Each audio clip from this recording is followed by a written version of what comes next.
CCTV footage of the riots at the Karachi Ashura carnage has been released to the media.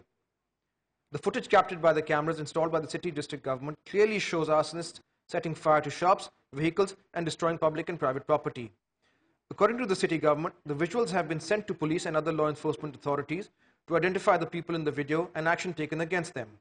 The images show miscreants setting fire to cars and shops after a suicide bomber crashed through the security cordon around the main Ashura procession and detonated himself as it was passing by the city court on M.A. Jinnah Road, killing more than 40 people.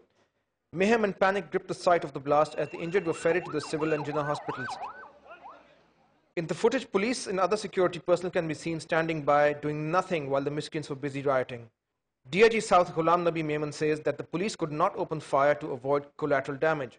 He was of the opinion that had the police opened fire, they could have hit the mourners, which would have had a great negative fallout.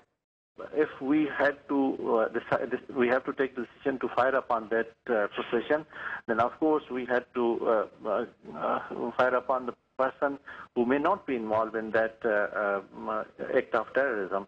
So, of course, we had to restrain ourselves not to fire on the procession.